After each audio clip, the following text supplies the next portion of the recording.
عندي 2 وليدات وانا مرا مطلقه، وانا تنحتضن على ولادي تيقراو في مدرسه المنظر الجميل ابواب مراكش. البنيه عندي 5 سنين تتقرا في الروض اللي تابع للجمعيات واولياء اباء التلاميذ في مدرسه المنظر الجميل. ولدي في الثالث. خرجوا المدير ديال المدرسه من القسم ديالو وصوتوا في الساحه وعطاه اختو، وخرج اختو من الروض وعطاها ليه وصوتهم وخرجهم مع الباب وجرى عليهم. وبحكم انني يلاه رحلت ولادي مساكن ما عاقلينش على الدار، وقالوا ليه راه استاذه دارنا بعيده ما حيت ما عاقلينش على الدار، وقال لهم ماشي سوقي وجرى عليهم وخرجهم مع الباب من باب المدرسه. كل ما واحد السيده بقاو دايعين في الشارع تيدوروا ما عاقلينش على الدار. كل واحد السيده تعرفني تصادفات معاهم في الشارع وتلاقات معاهم وقالت لهم واش ديروا، قال لهم راه خرجنا المدير وماما ما كايناش مشات للخدمه. هي اللي لقاتهم الله يجازيها بالخير.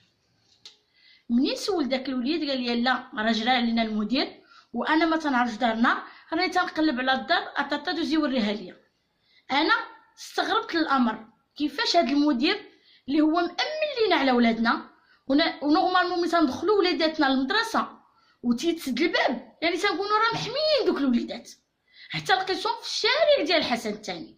شارع الحسن الثاني يعني الشارع اللي تيدي لاكادير، يعني راه تيدوز عرفتي اشنو. ودوك الوليدات باش يوصلوا حتى تما راه مسافه طويله، دازوا على بزاف ها الناس اللي تيباتوا في الزنقه ومع الصباح. يعني استغربت الامر، وليت شديت دوك الوليدات وعيطت على ماماهم، لقيت بان ماماهم ما عندهاش فكره، يعني حتى ملي جرى عليهم ما اتصلش بالام ديالهم، ما عندهاش فكره. السيده خدامه الله يكون في العوان ما معها حتى واحد في دارها، حقاش هي سيده مطلقه، يعني ما كاينش اللي غادي ينوب على دوك الوليدات حتى كل مشاو لدارهم، شكون اللي بغى يحلهم باب الدار؟ يعني من هنا تنطلب يعني هاد المسؤولين ولا هما ما حاولناش ولادنا. ومع العلم حنا راه دابا مطالبين بان يكون كل مجتمع قاري. فينا هي هاد اللي بغينا حتى مدرس لولادنا؟ واش دابا كلشي خاصو يمشي للبريفي باش نكونوا ولادنا محميين؟ واللي ما عندوش مع العلم سيدنا راه غادي لقدام بالبلاد. فينا هو هاد القدام اللي هاد المسؤولين تيرجعونا للور، بغا يكرهونا في بلادنا وعاش الملك. السلام عليكم. انا ام 3 الوليدات تقراو في مدرسه المنظر الجميل. المدير مشى عند ولدي للقسم قال لي خرج بغيتك، مشى خرج من القسم داه مدخول في الروض، قال لي خرج خوك سير بحالتك للدار، سير جيب فلوس ديال الشهر 100 درهم.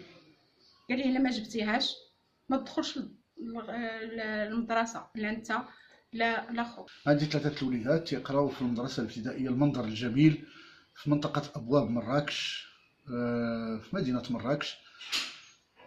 عندنا مشكل مع هذا المدير اللي خلق لنا واحد الدرجه ديال الاحتقان غريبه وقاسيه داخل هذه المدرسه هذه، بحيث انه مثلا بالنسبه ليا مشى خرج ليا ولدي اللي كيقرا في الخامس، خرجوا ليا من القسم وجابوا حتى للساحه بالعنف، وخرج ليا ولدي من عنده 5 سنين من روض الاطفال اللي تابع لجمعيات امهات واباء واولياء تلاميذ مدرسه المنظر الجميل، وقال لي ما باقيش تجيو لهاد المدرسه الا ما جبتوش فلوس للجمعيه اللي خاصه بالروض ديال الاطفال.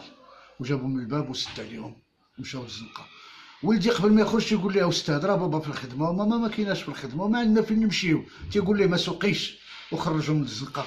وليداتي تمو جايين في الزنقه، حنا تنديوهم وتنجيبوهم بالتناوب، انا امهم ولا اختهم الكبيره اللي تتقرا حتى هي في مدرسه اخرى، وخرجهم من الزنقه بقاو ضايعين ليا.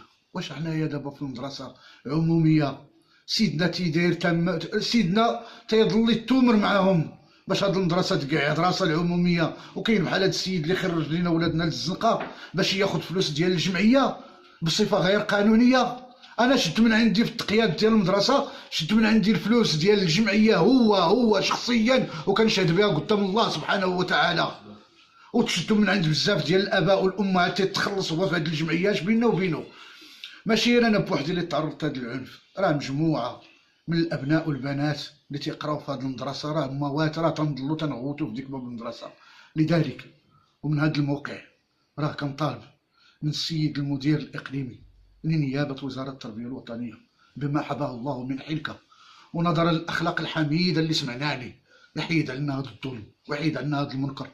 راه حتى الكوميساريه ما بقاتش فيها العصا عباد الله، راه حتى الكوميساريه راه حتى الحبس ما بقاتش فيه العصا، عاد ولا هذا يضرب لنا اولادنا واش حنا الدوله كلها دايره برامج وطنيه وكاين برامج دوليه لمحاربه العنف ضد الاطفال والنساء، وهذا تعنف لينا وليداتنا. بل اكثر من هذا، انه راه بشهاده مجموعه من الامهات امر هو اعطى تعليمات للحارس وسد عليهم باب المدرسه لداخل اعتقال تاع السوفي، اعتقلهم وسد عليهم الباب وتيغوتوا وتيقول لهم راه عندنا وليداتنا في المدرسه خلينا نخرجوا. الاخرى تقول لي راه خليت الكوكوط مردوده في البوطه خليني نخرج، وتبزر تا ولينا تنفرشخوا في الباب عاد حلينا على عيالاتنا نخرجوا.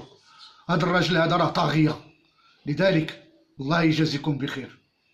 ومن هذا الموقع الساده المسؤولين الى ما تدخلوا السيد المحترم وزير التربيه الوطنيه تدخل بما حباك الله وجلاله الملك من قوه القانون باش تحيد علينا هذا المنكر وهذا ديال هذا السيد هذا راه ولا طاغيه في هذه المدرسه. بنيتي كتقرا في المدرسه في الثاني واقفه في الاستراحه قدام القسم، عيط ليها اجي لهنا جات قاعد عليها بالتصرفيق، هاني كنعالج ليها ودنها تسمكات فيها، ها هي ما باقيش تمشي ليا، ما باقيش بغات تمشي ليا للمدرسه، وليت دير لها علاج نفسي ودايره كاين المتابعه النفسيه. لذلك انا تنطالب من المسؤولين يتدخلوا ويحيدوا عنا هذا الظلم هذا.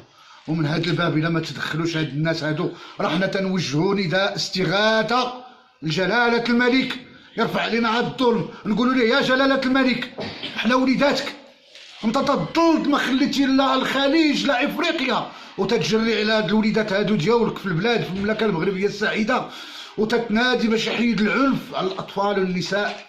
هاد السيد راه تيعنف لنا الاطفال ديالنا عنف مادي وتيعنف لنا النساء ديالنا عنف رمزي. لذلك الله يجازيكم بخير الى ما تاخذوا هاد القدوه ديال سيدنا، تاخذوه قدوه واحتكموا القدوه ديالو وحيدوا عنا هاد المصيبه هذا، حيدوا عنا هاد الطاغيه.